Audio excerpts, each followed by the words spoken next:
más o menos para que se vea. Entonces, ¿cuál de las siguientes afirmaciones es cierta con respecto al cáncer testicular? ¿La alfa-fetoproteína se eleva en el coriocarcinoma puro? ¿Ya? Algunos seminomas secretan HCG.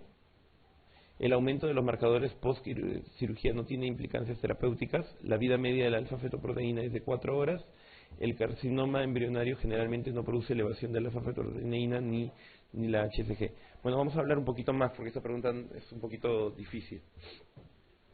A ver, el coriocarcinoma, así como le dije lo del seminoma, el coriocarcinoma es un cáncer que solo eleva la HCG, es decir, la alfa-fetoproteína siempre va a salir normal. Esa es una manera que uno también de alguna manera indirecta puede darse cuenta qué tipo de tumor es por cómo se han elevado los marcadores. Algunos seminomas secretan HCG, bueno, eso ya creo que lo habíamos recalcado bastante bien, que no va por ahí la cosa. Luego, el aumento, es cierto, no, esto no está mal, no secretan HCG. Acá hay que corregir esto. El aumento de los marcadores post cirugía no tiene implicancias terapéuticas, sí tiene implicancias terapéuticas. Normalmente, si yo curo a una persona que tiene, por ejemplo, una determinada cantidad de elevadores que ha aumentado 10 veces su valor normal, si yo lo opero, ¿no? Esa persona, en teoría, debería, después de 3 o 4 días, ya no tener nada de HCG y después de 5 a 6 días no debería tener nada de alfa-fetoproteína. Si una persona luego de operada, repito sus marcadores a la semana y todavía tiene estos marcadores positivos, quiere decir que a pesar que yo he sacado el testículo, en algún lugar de su cuerpo todavía hay células que están produciendo estos marcadores tumorales. Y por lo tanto, si hay un aumento de marcadores después de la operación, quiere decir que todavía hay tumor a pesar de haberse sido operado y que necesita radioterapia o quimioterapia de todas maneras ese paciente, porque ese paciente todavía no está curado. La vida media de la alfa-fetoproteína es de 4 horas, no. La vida media de la alfa-fetoproteína es de 4 días, no de 4 horas. Y el carcinoma embrionario generalmente no produce elevación de ninguna de las dos, efectivamente. No, esta es la... No, perdón, eso está bien. Acá no hay respuesta, en realidad. Esa pregunta sí no está bien hecha.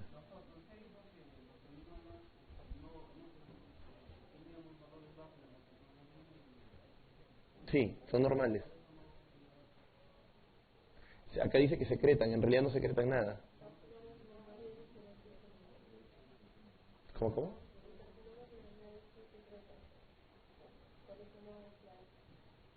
El carcinoma embrionario acá es que es una pregunta capciosa, porque dice la palabra generalmente, no es una cosa absoluta. No produce elevación de alfa-fetoproteína ni HCG. Quien no produce ninguna elevación de alfa-fetoproteína ni HCG es el seminoma, ¿no? El carcinoma embrionario sí puede producir sí produce elevación, pero no es frecuente. Esta pregunta no está bien planteada. La neoplasia testicular más frecuente en pacientes mayores de 50 años, esta sí es frecuente, esta sí es fácil. Exacto, linfoma. Respecto al cáncer de testículo primario, es incorrecto. La máxima incidencia de cáncer testicular es entre la segunda y la cuarta década de la vida. ¿Eso es correcto o incorrecto? Es correcto. El seminoma es el tumor más frecuente. Correcto. La criptorquidia se asocia a la aparición de tumores de la línea germinal. Los tumores no germinales de testículos son excepcionales. La respuesta escasa a la radioterapia es característica del seminoma, efectivamente. Eso me estaba olvidando de mencionar. Todos los cánceres de testículo generalmente van muy bien. Todos los cánceres que son de tipo no seminoma, todos los no seminomas van muy bien con la radioterapia. La radioterapia los mata a los no seminomas. Pero los que son seminomas, la radioterapia les hace cosquillas, no les hace absolutamente nada. Por lo tanto, un paciente que tiene un seminoma, tú no vas a perder tiempo haciendo una radioterapia, tú de frente te vas a una quimioterapia. En cambio, en un no seminoma, tú le das la oportunidad de una radioterapia y si con eso ya, después de tratar el no seminoma, los marcadores se mantienen estables, no necesitas meterle quimioterapia al paciente. Porque ya o sea, lo que tú siempre buscas en un cáncer de testículo es que los marcadores tumorales estén en cero cuando son no seminomas. Cuando es un seminoma no tienes cómo medirlo porque siempre los marcadores van a ser cero. ¿Estamos? Entonces el gol estándar en un no seminoma es llevar el marcador en cero. Y si con la radioterapia lo logras, ya puedes evitarte hacer la quimioterapia. Por ejemplo, ¿se acuerdan? ¿Ustedes han escuchado a este ciclista Armstrong? Que ganó el Tour de Francia 5 veces y que luego lo sacaron por doping y todo lo demás. Ya, él tuvo un tumor que es un seminoma. ¿No? O sea, él lo que tuvo un seminoma, se le hizo la orquiectomía radical, luego recibió quimioterapia y negativizó sus valores y ya. Luego hizo trampa con el Tour, pero bueno, esa es otra historia. Muy bien, con esto vamos a terminar lo de los cánceres, porque los otros cánceres ya no son muy frecuentes. Vamos a pasar a lo otro que es la segunda rama más importante de la urología, que son los cálculos o las piedritas. ¿Hasta acá tienen alguna pregunta? ¿Preguntas? ¿No? Ya. Vamos a ver los cálculos. Los cálculos, nuestro principal enemigo acá no es el calcio, sino el oxalato y fosfato, que generalmente se unen al calcio y que van a producir los problemas en la vía urinaria. El más frecuente, esa es una pregunta también típica, es el oxalato de calcio, que es prácticamente los 2/3 de pacientes que tienen cálculos van a ser por oxalato de calcio. Es más frecuente a partir de la tercera década de la vida y es más frecuente en varones en una relación de 2:1. Solo cuando los cálculos que son por infección son los de estrubita o fosfato de amonio magnesio, que son los cálculos que sí son más frecuentes en mujeres por una razón muy sencilla. ¿Quién tiene más infecciones urinarias, el hombre o la mujer? La mujer. Por eso es que es más frecuente los cálculos de estrubita o los cálculos coraliformes son más frecuentes en mujeres que en varones. La manifestación más frecuente de los cálculos son los cólicos renales. Cuando uno hable de escala de dolor, generalmente son 5 los dolores más frecuentes que cualquier ser humano puede sentir en toda su vida.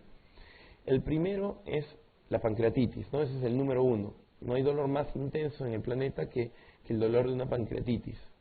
El segundo puesto lo tiene el cólico renal, pero un cólico renal bueno, ¿no? Una piedra grande que tapone la vía urinaria va a generar un dolor muy intenso que va a producir un dolor tremendo. La tercera causa más frecuente es el parto, ¿no? Es el tercer dolor más intenso que pueden sentir, salvo que hagan trampa y hagan cesárea, ¿no? Pero el tercer dolor más intenso. La cuarta ya vienen las famosas neuralgias, que también, o la ciática, todas esas cosas. Y el infarto, bueno, queda relegado bien atrás, ¿no? En un quinto lugar.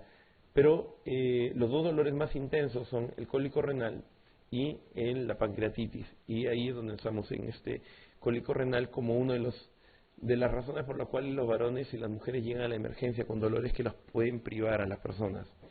Y la otra cosa que puede ocurrir es la hematuria, que la habíamos hablado hace un rato, porque la piedra raspa las paredes del uréter y puede producir sangrado.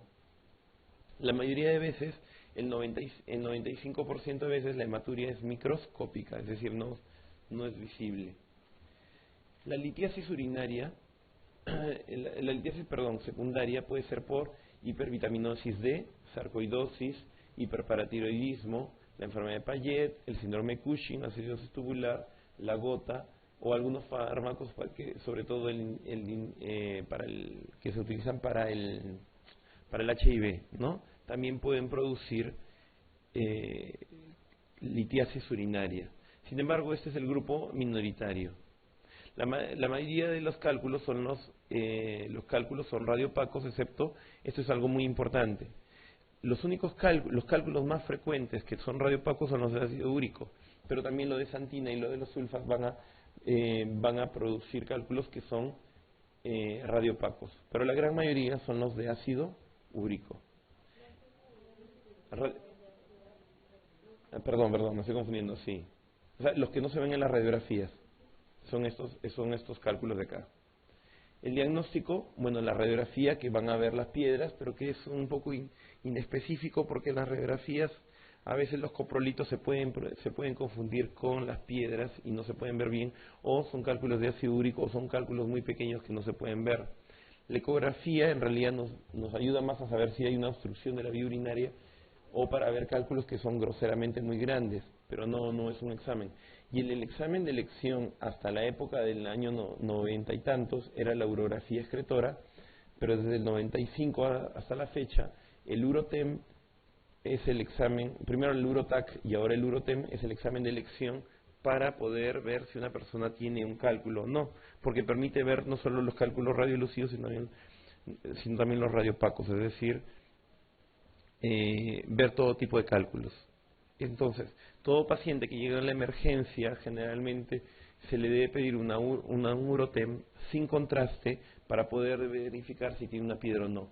La especificidad y la sensibilidad de esta prueba del UroTem es del 99%, es decir, muy por encima del 40% de la radiografía y del 50-60% de la ecografía. El tratamiento va a depender mucho de tres cosas. Cuando yo veo una persona que tiene una piedra, yo me pregunto tres cosas. Me pregunto dónde, me pregunto cuánto, ¿no? Y me pregunto qué tan duro es, ¿no? Me pregunto dónde está la piedra, me pregunto cuánto tamaño tiene y me pregunto qué tan dura es esa piedra para poder yo ver qué tipo de tratamiento le voy a dar al paciente. Normalmente todos los cálculos que tienen menos de 5 milímetros, la gran mayoría de veces se eliminan espontáneamente. Es decir, la persona lo elimina sin ningún problema, le puedes dar antiinflamatorios y nada más, y no requeriría ningún tipo de tratamiento, ¿no? Pero los cálculos que tienen más de 5 milímetros generalmente van a tener mayor dificultad de eliminarse. Ahora, es lo mismo un cálculo de 5 milímetros en la parte del uréter proximal que un cálculo de 5 milímetros que recién dio síntomas cuando estaba en el uréter distal. Definitivamente no. Mayor probabilidad de expulsión tendrá el cálculo que llegó hasta abajo que el cálculo que se ha quedado estancado arriba, ¿no? Entonces, la ubicación es muy importante para definir el tratamiento y también el tamaño es muy importante, si tiene más o menos de 5 milímetros. Imagínense si una piedra tiene 15 o 20 milímetros, definitivamente no va a salir por el orificio del uréter. El orificio del uréter tiene normalmente 3 a 4 milímetros de tamaño y se puede dilatar hasta 5 o 6 en casos excepcionales, ¿no?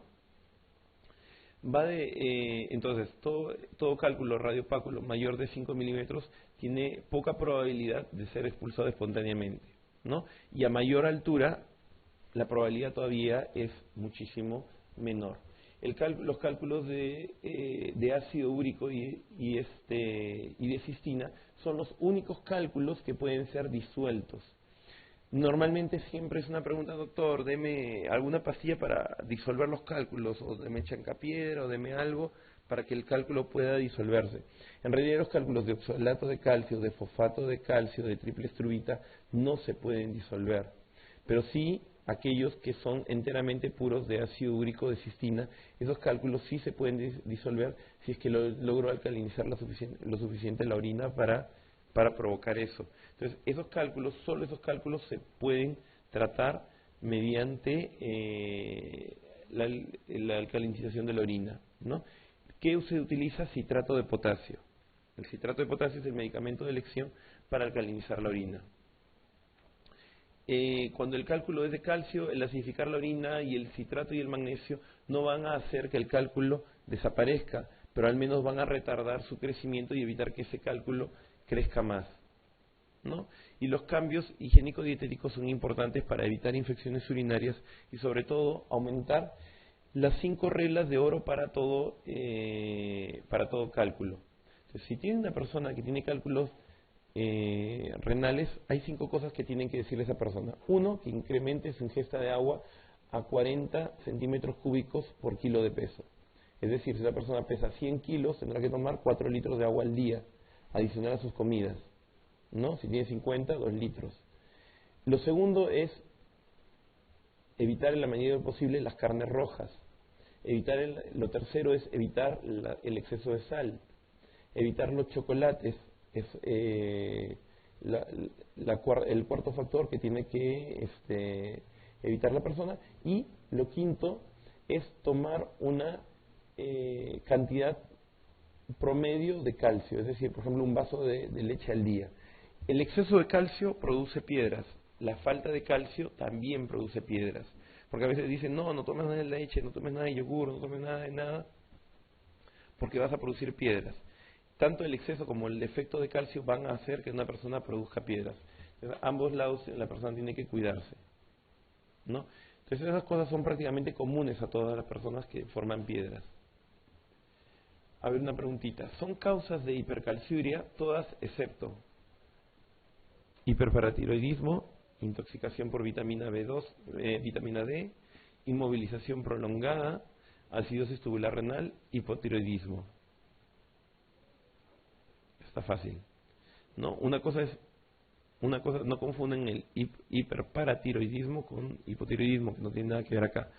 El hiperparatiroidismo va a hacer que se libere mucho calcio en la orina y va a provocar este problema. La intoxicación por vitamina D tiene un fenómeno parecido. La inmovilización prolongada hace que salga calcio de los huesos, ¿no? La acidosis tubular renal hace que excretes mucho calcio. Y el hipotiroidismo pues no tiene nada que ver aquí, ¿no? La aparición de litiasis radiotransparente sugiere una composición de, bueno, eso es fácil, ácido úrico, ¿no?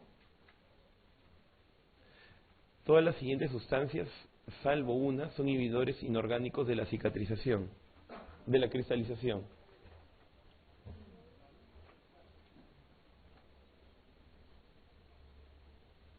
¿Cuál es? No. Cuando yo, por ejemplo, uno de los tratamientos que se da actualmente para evitar la formación de piedras es darle magnesio a las personas. Otras personas le dan citrato, lo que hablamos es el citrato de potasio. Otras personas le dan un poquito de vitamina B, ¿no? Otros le dan zinc, ¿no? Pero lo que nadie le da es fosfato, porque acordémonos que lo que empecé la charla, le dije que el principal problema no es el calcio, el problema es el oxalato y el fosfato que acompañan al calcio y que causan el problema. Y que más bien el fosfato es un promotor de la formación de piedras. ¿Qué harían de un paciente con un cálculo de ácido úrico? ¿Alcalinizar la orina? Respuesta correcta. Muy bien, vamos a ver un ratito. Ya. Los tratamientos actualmente de elección para lo que son los cálculos renales van a depender, como les dije, del tipo de cálculo, ¿no? Normalmente los tratamientos que están disponibles son el tratamiento médico para piedras pequeñas, para tratar de disolverlas o para ayudarlas a expulsarlas. Normalmente siempre van a encontrar que lo que se da es darle plidan compuesto o buscapina compuesta cuando una persona tiene una piedra. Eso no funciona para aumentar la eliminación de las piedras. El único medicamento que ha demostrado ser útil para aumentar la tasa de expulsión de piedras es un medicamento que curiosamente se utiliza para la próstata, que es la tamsulosina, que es un inhibidor, es un alfa-1 adrenérgico. Lo que hablamos que relajaba la cápsula de la próstata, esa misma tamsulosina también relaja las paredes del uréter distal, en su tercio distal, y favorece que las piedras pudieran ser eliminadas hasta tal vez 7 milímetros, ¿no? Cuando una piedra ya no puede ser eliminada, pues el paciente pasa a un tratamiento que se llama litotricia. La litotricia es la destrucción de la piedra con diferentes tipos de energía. Puede ser ondas de choque, que llamamos litotricia extracorpórea, puede ser con energía láser, le llamamos litotricia láser, o puede ser litotricia neumática. ¿Cómo son esas litotricias? Es muy sencillo. La litotricia extracorpórea no es otra cosa que un generador que produce un sonido por acá y otro que genera un sonido por acá, y que por rayos X haces que chequeas dónde está la piedra y haces que se crucen y choquen en un punto medio. Ese punto medio donde van a chocar las dos ondas va a ser el punto focal, y en ese punto focal es donde la piedra, donde van a chocar las ondas, van a producirse unas pequeñas implosiones o explosiones, perdón, y van a hacer que esa piedra se destruya. Esto es sin que nada ingrese dentro del cuerpo. Son aparatitos que se colocan acá y que producen eso. ¿Y que se produce? La litotricia extracorpórea generalmente para cálculos renales de menos de 2 centímetros. Cuando el cálculo se encuentra en la vía urinaria, generalmente no los puedes ver bien por rayos X porque el intestino te tapa. Entonces utilizas otro tipo de litotricia que llamas litotricia intracorpórea, en donde entras por la uretra, te metes a la vejiga, luego ingresas al uréter por un tubo extremadamente delgado y llegas hasta donde está la piedra, y con energía láser o energía neumática la rompes. El láser es un haz de luz que le dispara a la piedra y la rompe, y la energía neumática es como estos que rompen las pistas, tac, tac, tac, tac, tac, tac, tac.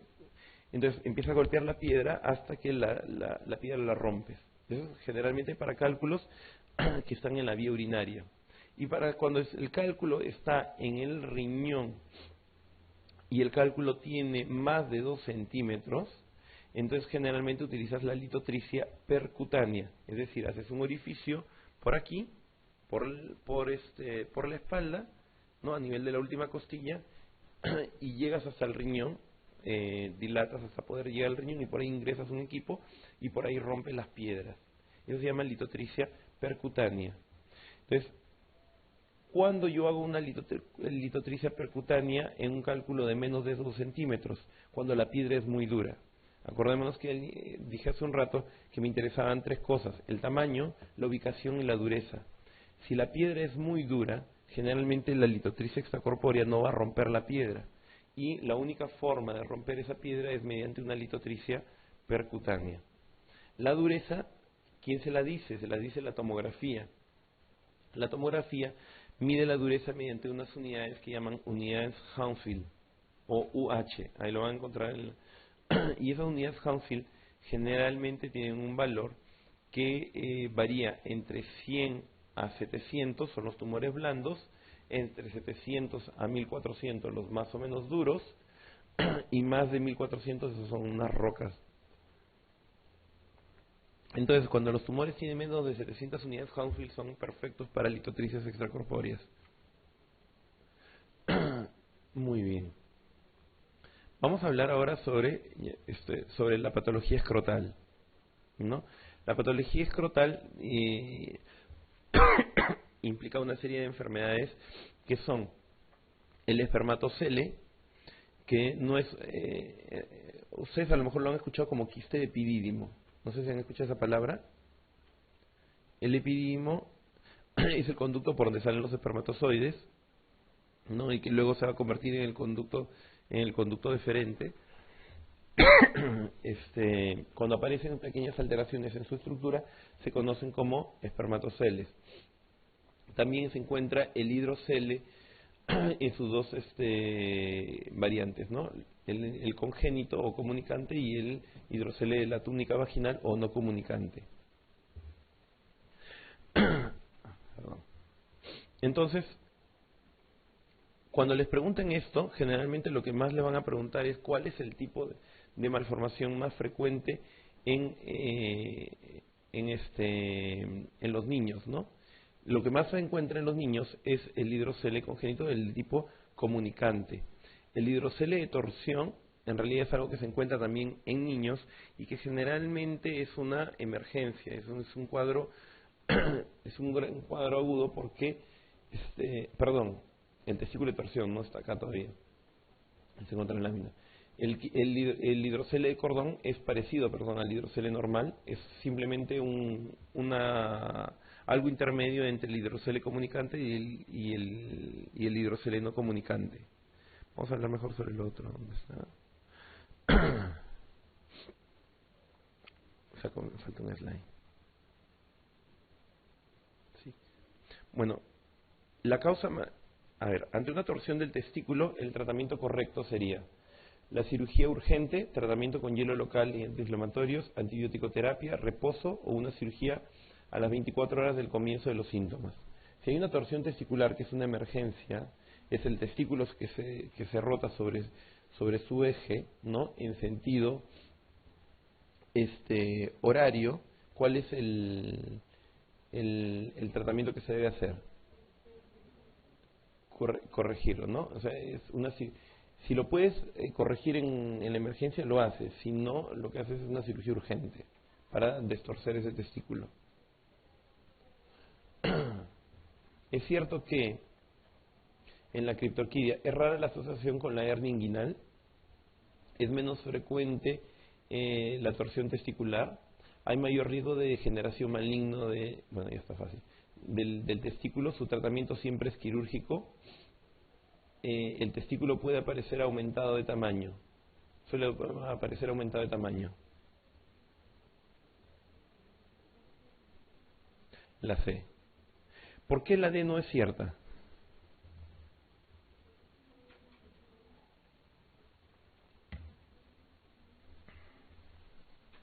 La criptorquidia normalmente es el testículo que no se encuentra en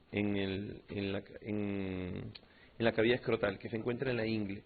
Y normalmente yo les dije que se esperaba hasta el año. ¿Por qué? Porque a veces durante el primer año puede bajar de manera espontánea y no necesariamente se tendrá que operar ese paciente, ¿no? O a veces hay unas hormonas que se llaman Pregnil, que se utilizan para estimular la bajada de esos testículos. Pero usualmente la causa más frecuente es que el primer año un grupo de pacientes ese testículo bajará, ¿no? Ya. La causa más frecuente de uropatía obstructiva aguda unilateral es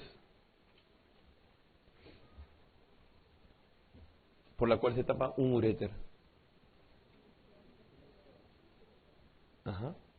La causa más frecuente de uropatía obstructiva bilateral en un paciente anciano es ¿ah? El adenoma de próstata. ¿Cuál es el método de imagen más sencillo para ver una hidronefrosis? Esto es facilísimo. La ecografía. La clínica más característica de una uropatía obstructiva aguda es